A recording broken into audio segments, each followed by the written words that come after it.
Romanos 10, versos 9 e 10. Vamos declarar juntos? Gostaria muito que você lesse na sua versão, não importa se é diferente. Vamos lá? Se com a tua boca confessares a Jesus como Senhor, e em teu coração creres que Deus o ressuscitou dentre os mortos, serás salvo. Pois com o coração se crê para a justiça, e com a boca se confessa para a salvação. Vamos ler novamente? Juntos? Se com a tua boca confessares a Jesus como Senhor, e em teu coração creres que Deus o ressuscitou dentre os mortos, serás salvo. Pois com o coração se crê para a justiça, e com a boca se faz confissão para a salvação. Talvez esse seja um dos textos de proclamação mais comuns, dentre tantos que temos no Novo Testamento. Uma porção onde o apóstolo Paulo nos fala da necessidade de se crer com o coração e de se confessar com a boca.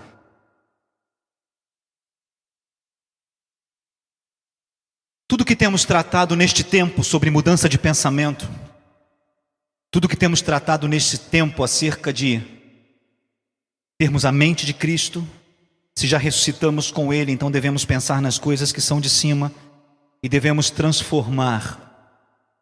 sermos transformados pela renovação do nosso entendimento, destruindo fortalezas espirituais, destruindo sofismas, ideologias, destruindo altivez, para fazer aquilo que o apóstolo Paulo nos diz em Filipenses capítulo 3, alcançar aquilo para o que também já fui alcançado. Isso tem uma implicação extraordinária no que tange a realidade de trazermos do nosso espírito para o nosso entendimento aquilo que recebemos de Jesus. Todo o processo de graça, de amor, de cuidado, de aceitação, de novo nascimento, de vida de Jesus, se processa em nosso espírito, que o apóstolo Paulo chama em Romanos 10 de coração, a palavra cardia, interior, aquilo que tem a ver com o interior do meu interior. As coisas que Jesus nos traz, nosso relacionamento e a nossa experiência pelo Espírito com Ele, se dá em nosso espírito. Lembra de 1 Coríntios capítulo 2? Quem sabe as coisas do homem, senão o Espírito do homem? Quem sabe as coisas de Deus, senão o Espírito de Deus? Aquele que tem o Espírito, discerne bem todas as coisas. Está claro que há uma relação estreita entre aquilo que é ministrado ao nosso espírito e aquilo que precisa ser percebido em nosso entendimento, para ser transformado em atitude.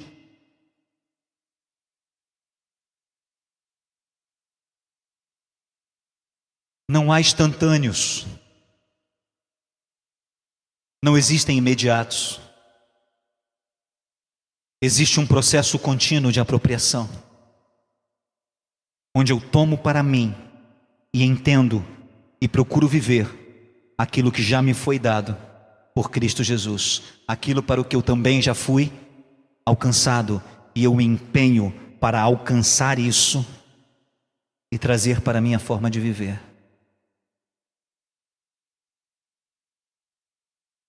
Está claro? Por que estamos abrindo Romanos 10 hoje? Observem que nem em Romanos 10, 9 e 10, o apóstolo Paulo também realça essa realidade. Com o coração se crê, mas é com a boca que se confessa.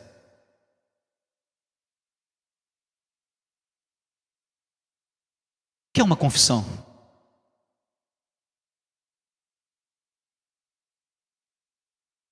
Quando você confessa alguma coisa, o que você faz? Você torna isso público. E você admite.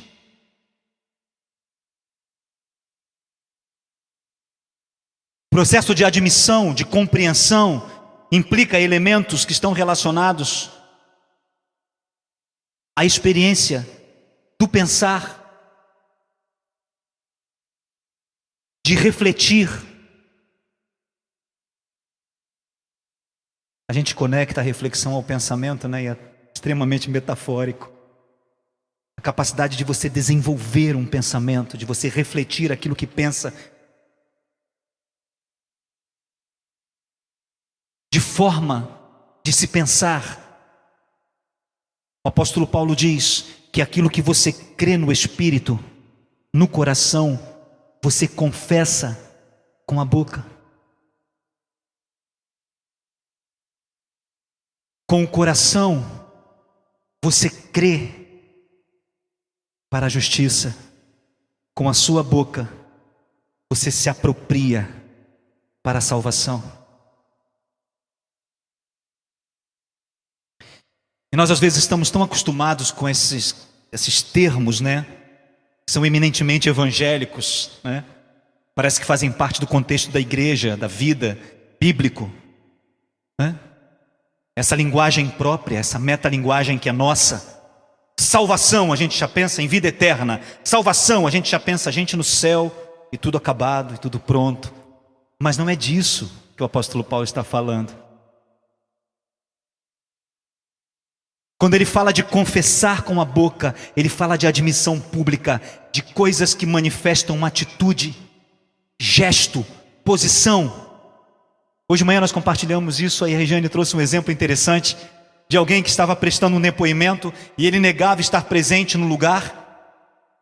E alguém foi fazendo um interrogatório, ele foi dando detalhes que ele não poderia saber se não estivesse ali. E ele acabou se implicando na situação, ele acabou se complicando. Por quê? Porque ele sabia detalhes que só quem estava presente poderia saber. Ele se colocou no lugar do crime. Então ele tinha conhecimento experiencial, ele havia vivenciado a situação, não tinha como ele se esquivar. E à medida que ele foi falando e dando detalhes, ele foi deixando claro que ele estava lá. A confissão é aquilo que deixa claro a nossa experiência. É aquilo que evidencia a nossa postura, a nossa admissão em nossa forma de viver. E a salvação é a mudança de estado. Qual é a ideia de estar perdido e ser achado? Estava morto e reviver. Jesus conta algumas parábolas com relação a isso. A mulher que perdeu uma dracma, uma moeda, e ela luta para encontrar aquilo, até que ela encontra. Então uma mudança de estado, de algo que estava perdido e agora é encontrado. Ele conta a história de um homem que tinha 2 filhos, e um deles saiu para viver a vida, pediu a parte da sua fazenda, pediu a sua herança e foi viver a vida como queria. E ele estava totalmente distorcido, perdido. Gastou tudo o que tinha, se alimentava, desejava se alimentar da comida dos porcos, que foi o único trabalho que ele encontrou. E quando ele volta para casa, o pai se lança ao pescoço dele, abraça, beija, restaura a vida dele e diz: esse meu filho estava perdido, foi achado, estava morto e reviveu.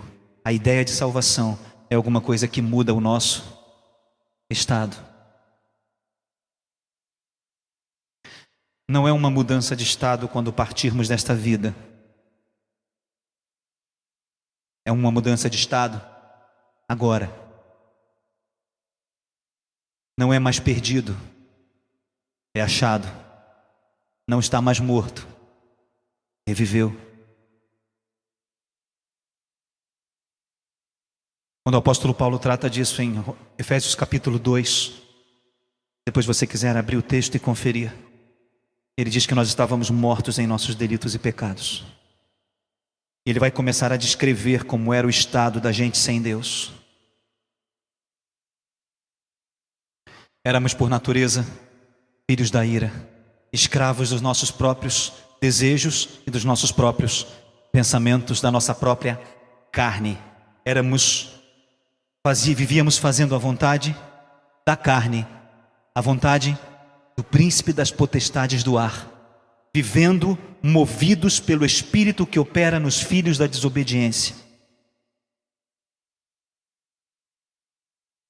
Ele vai dizer como esse estado muda, e ele vai dizer: mas pelo muito amor com que Deus nos amou, fomos ressuscitados em Cristo Jesus e assentados com Ele nas regiões celestes.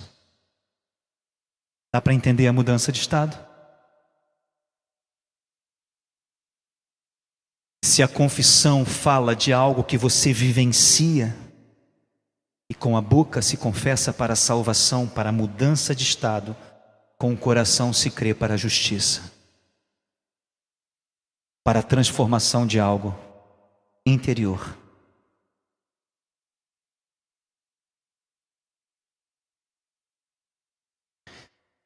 Se crê com o coração para a justiça,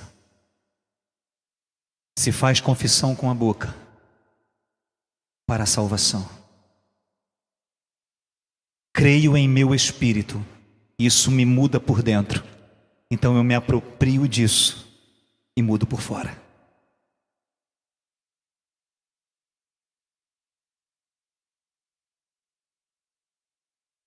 Mais ou menos?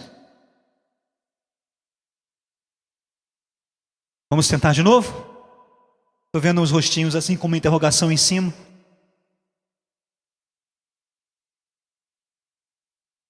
Com o meu coração eu creio para a justiça, algo que muda quem eu sou por dentro. E com a minha boca eu faço confissão para a salvação, algo que muda meu estado por fora. Aquele que diz estar nele deve também andar como ele andou. Pensa comigo naquilo que o apóstolo Paulo fala em Gálatas capítulo 2, 20. Ele diz: já estou crucificado com Cristo e vivo não, mas eu. Essa parte é a mais simples. Ele diz: eu morri e agora Cristo vive em mim. Não é uma dificuldade de entender isso. Agora ele diz: mas a vida que eu continuo vivendo na carne, agora eu a vivo pela fé no Filho de Deus. Então ele diz que a vida que ele está vivendo na carne não é a mesma. É aquela que ele creu com o Espírito e fez confissão com a boca. Creu para a justiça que muda por dentro, a fim de viver uma vida que reflete essas mudanças fora.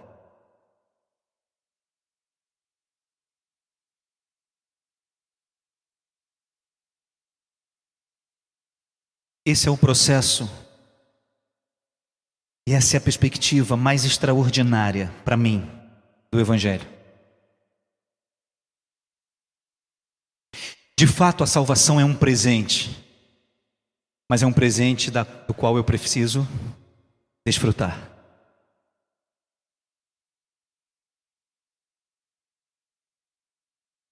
Não é algo que eu ainda vou receber.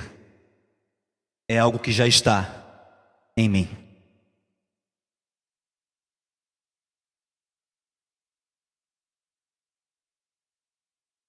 Como o apóstolo Paulo vai trabalhar isso em Filipenses capítulo 4. A fim de eu me apropriar daquilo que Jesus me deu e substituir a maneira que eu penso. Não dá para eu fazer isso e ficar neutro, né? Semana passada eu estava falando sobre isso. Não tem como você não pensar nada. Se você diz, não estou pensando nada, você está pensando que não está pensando nada, mas está pensando. Não dá para não pensar nada. Nós não somos páginas em branco. Não é possível um nível de neutralidade cognitiva onde diga, eu não penso. Se eu conduzo você a dizer não pense, você está pensando que não pensa, mas está pensando. Certo? Não há nenhum momento em que você não esteja pensando. E se você fizer muita força para não pensar, você vai estar pensando: eu não posso pensar, eu não posso pensar, eu não posso pensar, mas vai estar pensando.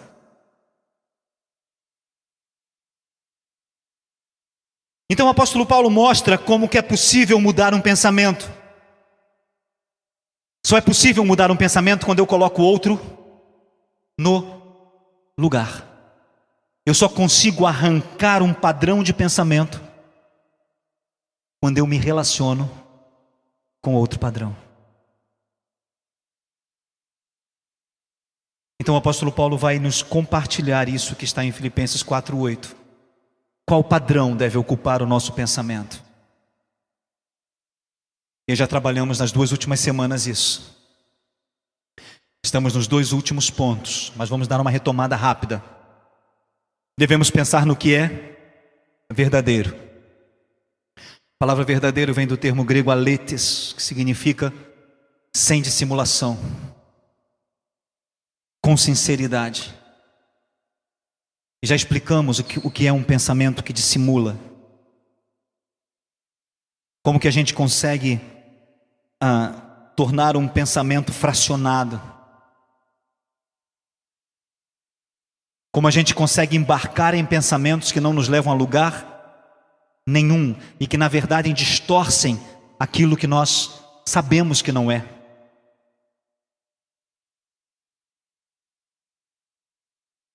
Salmo 86, verso 11, o salmista vai declarar: ensina-me o teu caminho e andarei na tua verdade. E ele ora dizendo, clamando: une o meu coração para só temer o teu nome. O termo grego significa engessar.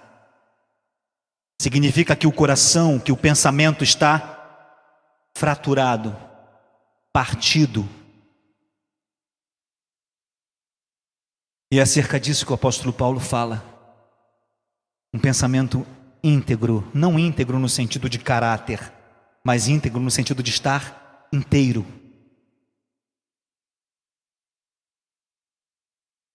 Não apenas uma fração deles. Está claro?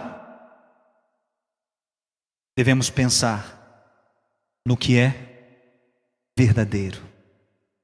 Não é apenas numa questão filosófica sobre o que é a verdade. É pensar sem permitir que o nosso pensamento se divida.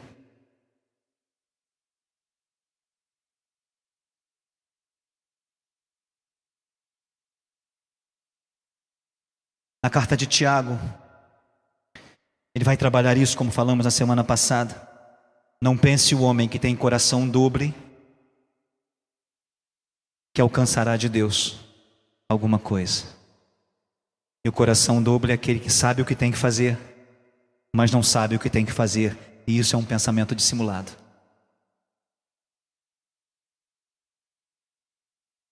Existem coisas que são extraordinariamente do sanguíneo, do temperamento sanguíneo, né? A gente adora os resultados, ama os resultados, mas odeia os processos. A gente quer chegar lá, mas não quer passar pelos processos que nos levam até lá. Impressionante.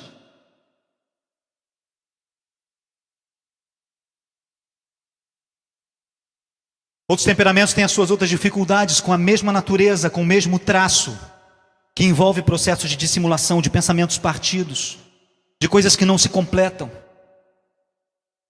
Por exemplo, melancólicos têm processos constantes de negação. Eu não tenho valor, eu não significo nada, eu não sou importante para ninguém.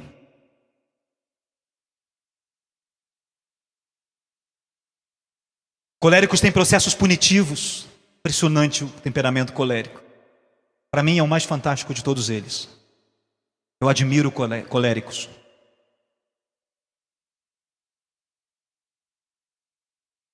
O que é um traço colérico? É aquele indivíduo que às vezes aguenta 1, 2, 3, depois entorna de uma vez, mas ele é metódico. ele é sistemático.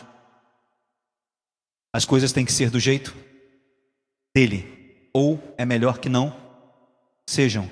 E se não forem, ele vira a chave e o restante já não interessa mais.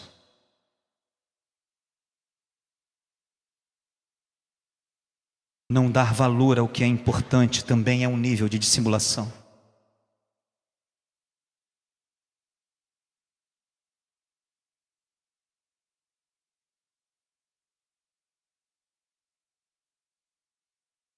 Fleumático é aquele que vive no mundo dele. Eu classifico o fleumático como um indivíduo que o teto cai na cabeça dele. Ele olha para a camisa e diz assim: sujou. Aí você diz: dá para você entender que o teto caiu? E ele diz: dá para você entender que a minha camisa sujou?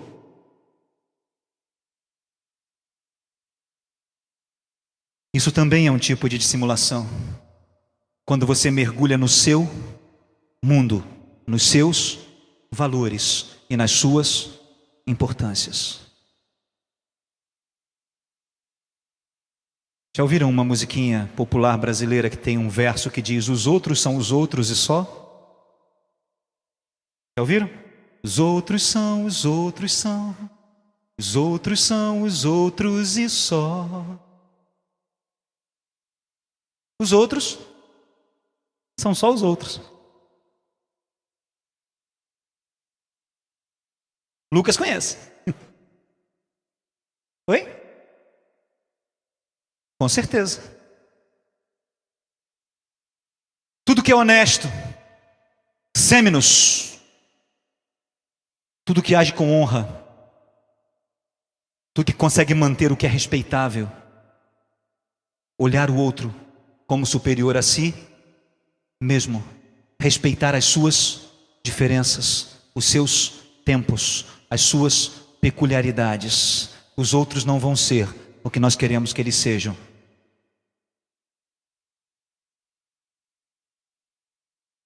Uma vez eu estava conversando com uma senhora que ela disse: tudo que eu peço a Deus é que ela transforme meu marido em tudo aquilo que eu quero que ele seja. Eu disse: e depois? Aí ela: talvez em alguns meses ele se torne chato. Olhar o outro com respeito, pensamentos que sejam pensamentos respeitáveis. Como nós temos a tendência de não respeitar individualidades, pessoalidades e traços dos outros. Como nós achamos que a saída para os outros é fazer como nós fazemos, sendo que para nós é muito fácil, para o outro é extremamente difícil. Como é fácil eu ter a saída pronta para o que é problema dos outros, mas nunca funciona para mim. Quando eu tenho que equacionar os meus problemas, isso se torna uma dificuldade absurda. Pense no que é respeitável. Pense de forma justa, de caios. Pense de forma sem se desviar para a esquerda, nem para a direita. Pense sem atalhos.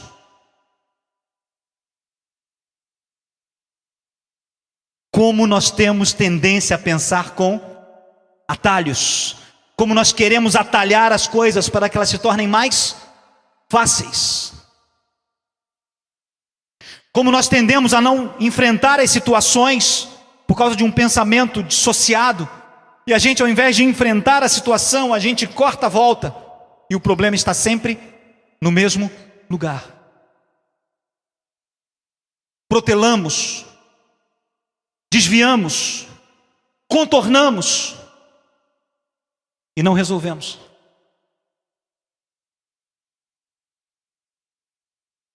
E aquilo que poderia ser um problema mexível, como diz o antigo ministro, se torna imexível. Aquilo que poderia ser suportável, se torna insuportável. Aquilo que poderia ser mais fácil, se torna mais difícil.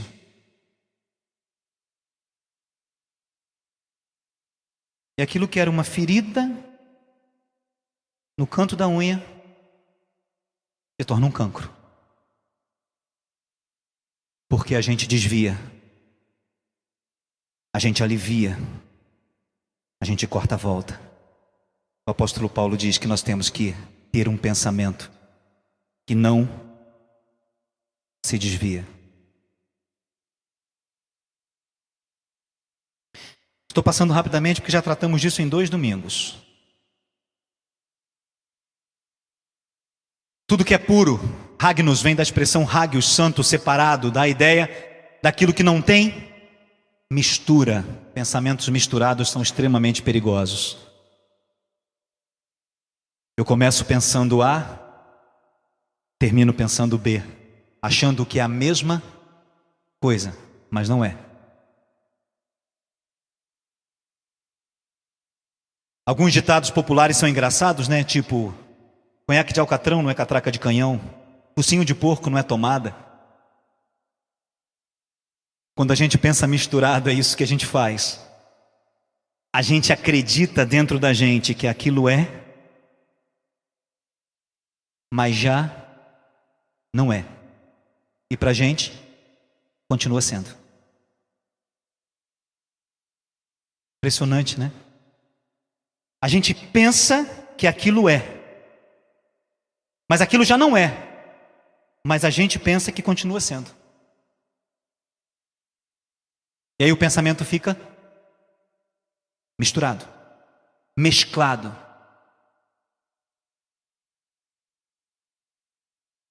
O ditado popular diz: uma meia verdade é uma mentira inteira. Pensamentos mesclados. Um pensamento mesclado é uma mentira completa. É uma distorção absoluta. Então nós devemos manter pensamentos que não se mesclam, que não se misturam, que não negociam. 100% decisão. Não tem nada a ver com sentimento. Pensamentos estão dissociados dos sentimentos. Os sentimentos tentam distorcer os pensamentos, mas a única coisa que consegue colocar sentimentos no lugar são os pensamentos. A única forma de você assumir controle sobre as distorções dos seus sentimentos é se você pensar.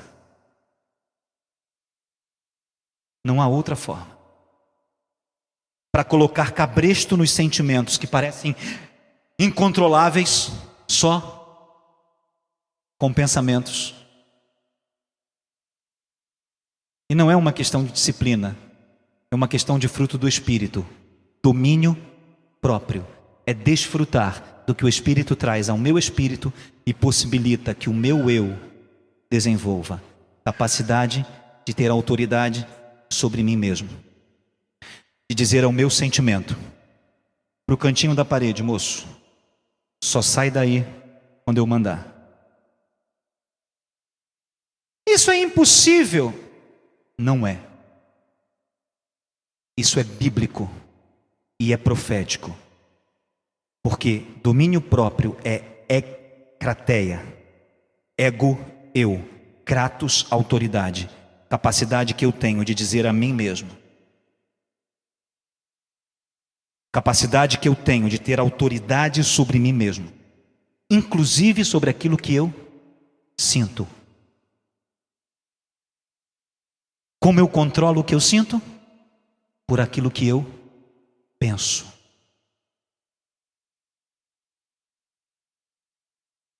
Como eu posso pensar fora do meu sentimento? Porque eu penso a mente de Cristo que está no meu espírito. Então eu não penso do meu sentimento, eu penso do sentimento de Cristo. Eu não penso das minhas experiências, eu penso da aceitação de Cristo. Eu não penso dos meus sofrimentos, eu penso da graça de Cristo.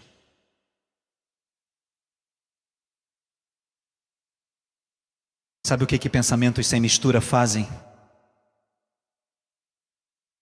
Marcam registros.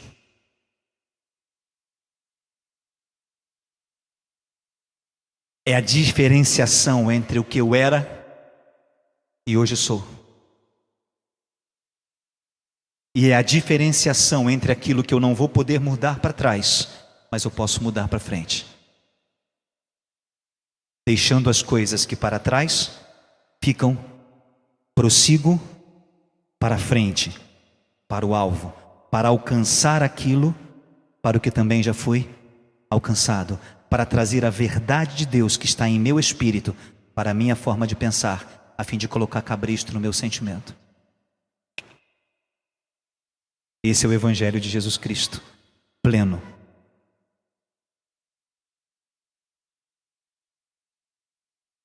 Lamento se eu estou entrando com um trator no seu jardim, mas não existe esse negócio de unção que faz isso, porque estas coisas demandam de experiência.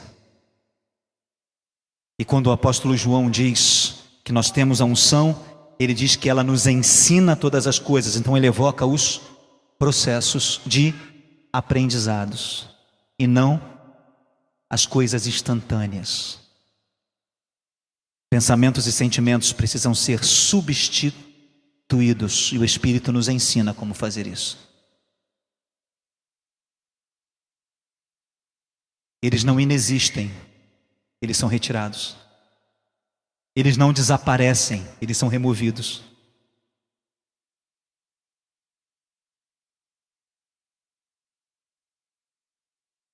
Oi?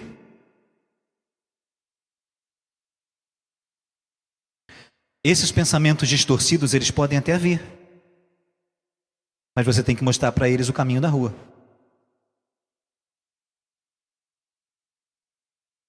E sabe o que é uma coisa interessante? É que tem tanta coisa que está associada a processos que a gente espiritualiza, que essas coisas acontecem em nossas emoções, em nossos pensamentos, e a gente jura que isso é culpa de demônios. E muitas vezes os demônios estão sentados nas cadeirinhas de fio, de perninha cruzada, só assistindo de cadeira. Nós estamos fazendo a confusão toda, é a gente que faz. Eles só dão uma forcinha de vez em quando. Eles só complementam de vez em quando, dão aquela sopradinha básica. O resto é pedra morra abaixo, fogo morra acima. A gente vai desenvolvendo os processos. Então qual é o ponto? É chegar e dizer, isso é muito difícil. Não, eu preciso alcançar aquilo para o que também já fui alcançado. Eu preciso trazer para o meu pensamento um pensamento que substitua aquilo que eu entendo está misturado. Aquilo que eu entendo que está dissociado.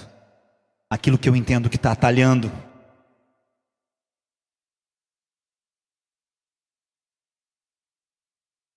Isso não é autoajuda, isso é Evangelho de Cristo Jesus, porque nós somos transformados pela renovação do nosso entendimento. Metanoia, Lene gosta dessa palavra. Transformação de forma de pensar. Te enrolei? Te respondi? Então tá bom. Tudo que é amável. Essa palavra é muito interessante, pros phailis. Phailis significa amor fraterno. Então, a favor do amor. Aquilo que você se movimenta, aquilo que você age de maneira amistosa, afetuosa, amigável.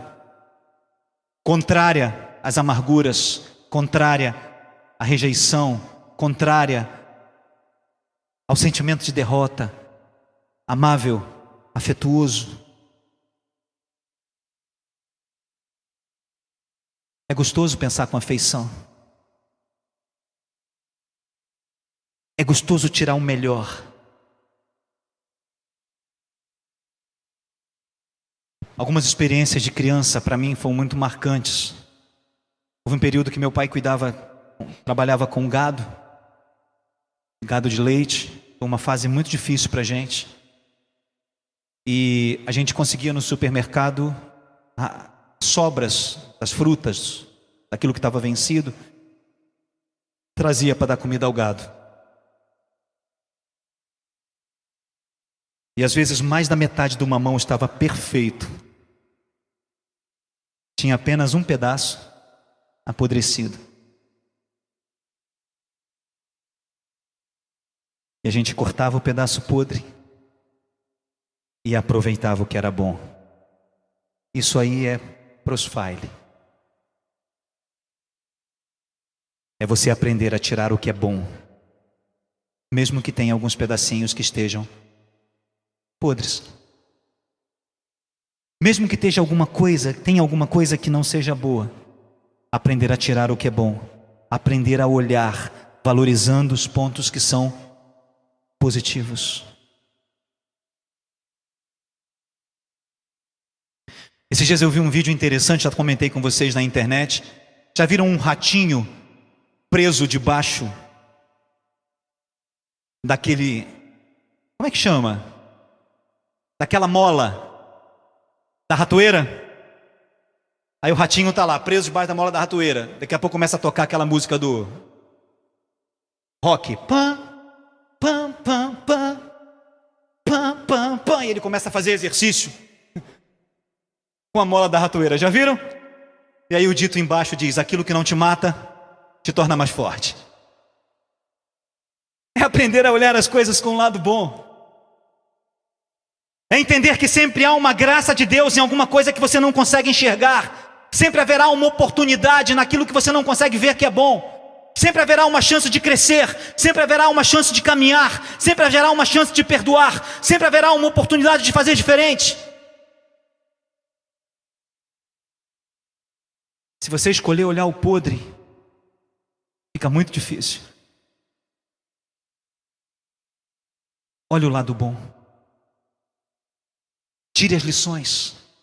Se encoraje.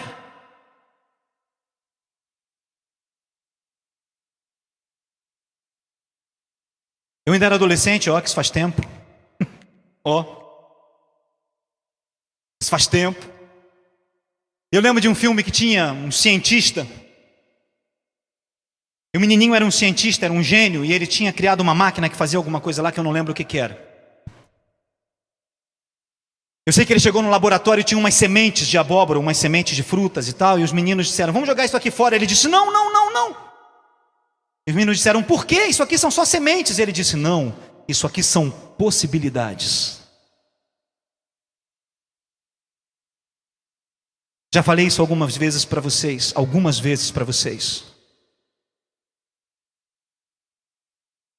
Você pode olhar um monte de estrume, e para você vai ser só um monte de estrume. Mas para um jardineiro é matéria-prima para possibilidades. Estou mentindo? Estou mentindo? Não.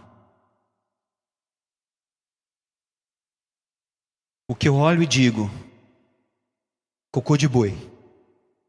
O jardineiro olha e diz: esterco de primeira.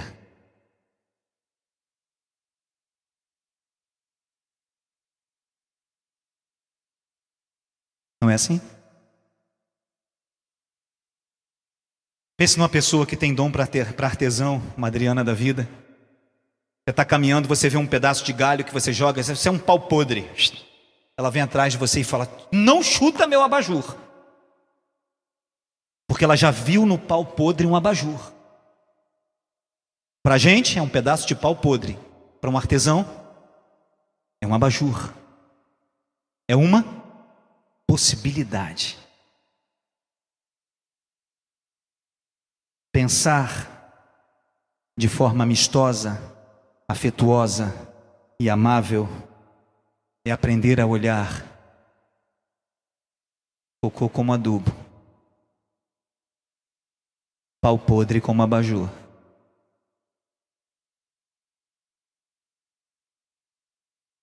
Tudo bem? Tudo que é de boa fama, aquilo que se fala bem, aquilo que é respeitável. Eu aprendi muito cedo que murmuração não me leva a lugar nenhum. Dizer o que eu sinto não vai mudar o que eu sinto. Dizer que está ruim não vai tornar isso melhor. Dizer que não presta não vai tornar isso bom. Então nós temos que começar a ter em nossas palavras, em nossa boca, boas palavras. Por quê? Porque as palavras semeiam no reino do Espírito. Cara, esquece isso. Isso aí foi uma teoria religiosa de Don Gossett em 1972.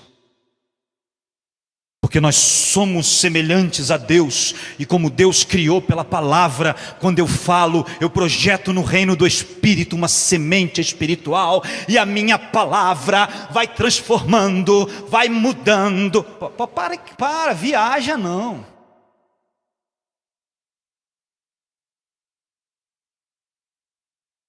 As palavras mudam o seu ambiente. Porque palavras são alimentos para demônios. E quando você põe e serve, eles vêm comer.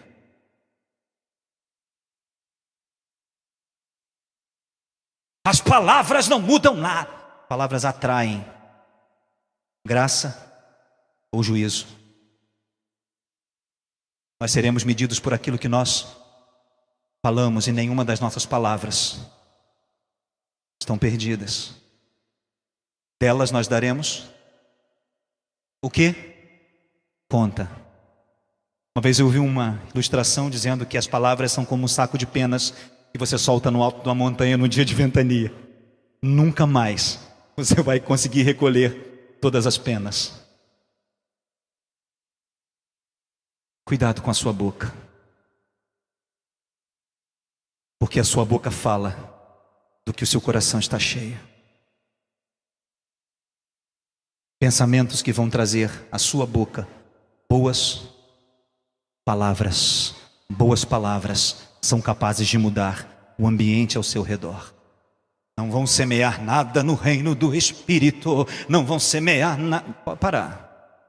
Não viaja. As palavras mudam o ambiente onde você está. Se houver louvor, haverá graça. Se houver temor, haverá misericórdia. Se houver clamor, haverá resposta.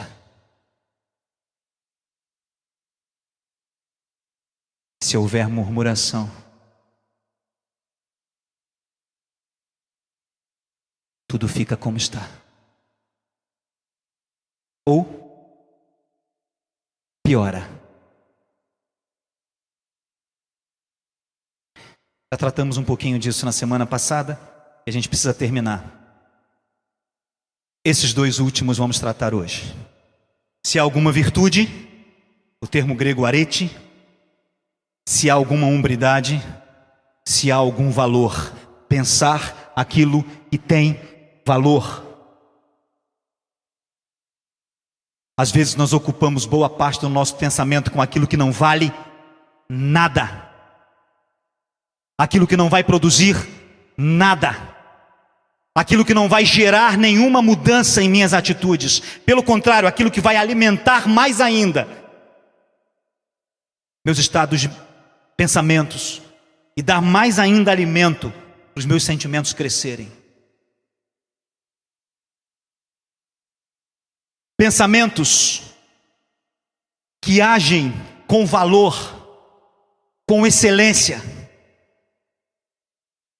Pensamentos altos. Repita comigo. Pensamentos altos. De novo. Sabe o que é isso? Coisas que têm valor. Coisas que vão fazer diferença. Eu substituo um pensamento vazio por um pensamento cheio de graça, e ele tem valor.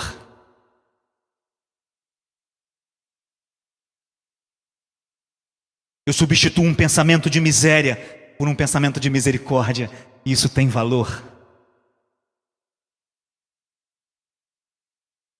Eu substituo um pensamento de perda por um pensamento de graça. Isso muda o meu estado interior e a minha maneira de ver a vida. Isso coloca lente nos meus olhos. Está claro?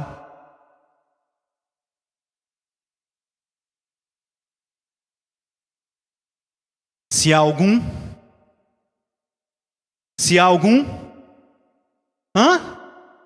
louvor.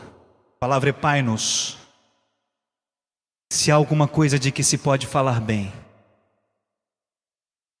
então pense nisso.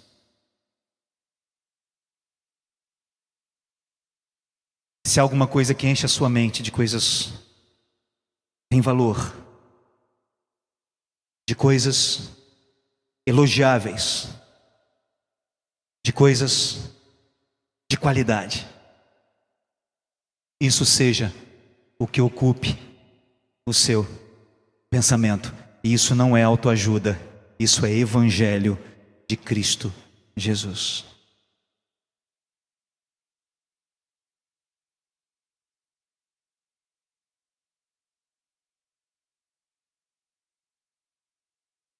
Se já fomos ressuscitados com Cristo, pensemos nas coisas que são dele.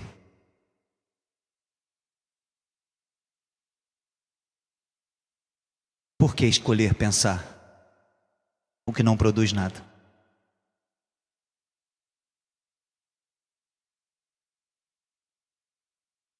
Por que querer ficar preso a sentimentos que não pensamentos que não trazem nenhum valor, mas alimentam sentimentos que não têm valor?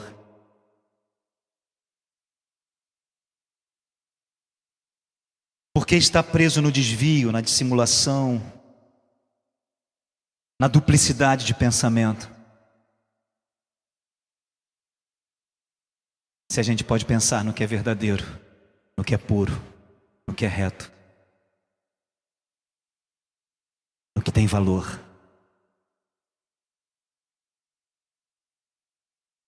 O apóstolo Paulo conclui dizendo: isto seja o que ocupe o vosso pensamento. Lembram que quando eu trabalhei isso pela primeira vez, eu disse para vocês que logique, que é o verbo, vem do mesmo termo logismos. Então você pega os logismos que não levam a lugar nenhum, que é um padrão de pensamento, e substitui por aquilo que é verdadeiro, por aquilo que é honesto, por aquilo que é puro, por aquilo que tem valor, por aquilo que é de boa fama. Tira um, põe outro. Nossa, você fala assim, parece que é tão fácil. É porque na verdade não tira um e põe outro. Na verdade, um empurra o outro para fora.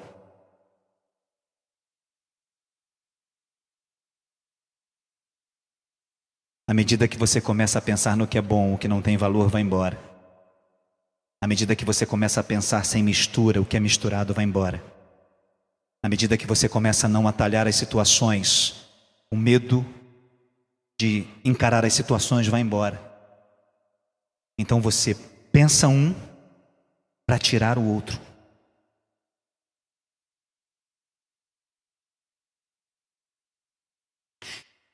Alguns domingos atrás eu mostrei a imagem de uma fortaleza medieval. Lembram? Fortaleza grandona, fortaleza de Castela. Lembram daqueles filmes de capa e espada, de cavaleiros, que aqueles portões enormes ficam fechados? Sabe como é que se consegue abrir aqueles portões? Alguém sabe o mecanismo? Existem processos de contracarga. O que é contracarga? Aquele portão é preso numa corrente que está ligada a uma... Como é que chama? Roldana? Não, tem outro nome. Uma espécie de carretilha. E essa corrente então é presa a um peso. E do outro lado existem níveis. Se eu quero o portão baixo, o portão fica mais pesado que a contracarga, eu tiro o peso. O portão desce. Se eu quero que o portão se levante, se abra, eu ponho o peso. E aí o que acontece? O peso desce, o portão sobe. Se eu quero meio portão, eu tiro a metade do peso. E aí o portão nem desce e nem sobe. Fica no meio. Tudo vai depender da quantidade de peso que eu coloco na contracarga. Então vamos pensar que os portões são o quê? Fortalezas, logismos e altivez. E a contracarga? Tudo que é verdadeiro, tudo que é puro, tudo que é honesto, tudo que é de boa fama. Vamos repetir lá? Eu nunca decoro esse negócio, eu vou confessar a vocês. Tudo que é verdadeiro, tudo que é honesto, tudo que é justo, tudo que é puro, tudo que é amável, tudo que é de boa fama, se há alguma virtude, se há algum louvor, isto seja o que? Ocupe o vosso pensamento. Quer remover o portão? O portão são ocuromas, ideologias e upsomas. O portão são padrões de pensamentos, estratégias de resistência, estruturas de pensamentos e autossuficiência. Eu quero que o portão levante, eu tenho que colocar peso. Aonde? No que é verdadeiro, no que é honesto, no que é justo. Entenderam como funciona? Vocês são muito inteligentes. Se eu tiro o peso, as fortalezas descem. Se eu ponho o peso, as fortalezas abrem. Então eu fecho e abro as fortalezas. Como? Com armas que não são humanas, mas são poderosas em Deus. Porque eu me aproprio da mente de Cristo e eu ponho o peso do que é verdadeiro. Eu ponho o peso do que é honesto. Eu ponho o peso do que é puro. E aí, eu vou substituindo as realidades e me apropriando daquilo para o que também já fui alcançado, deixando para trás as coisas que ficam e prosseguindo para o alvo. Vamos clamar que o Senhor tenha misericórdia de nós e o seu Espírito nos ajude a tomarmos apropriação disso.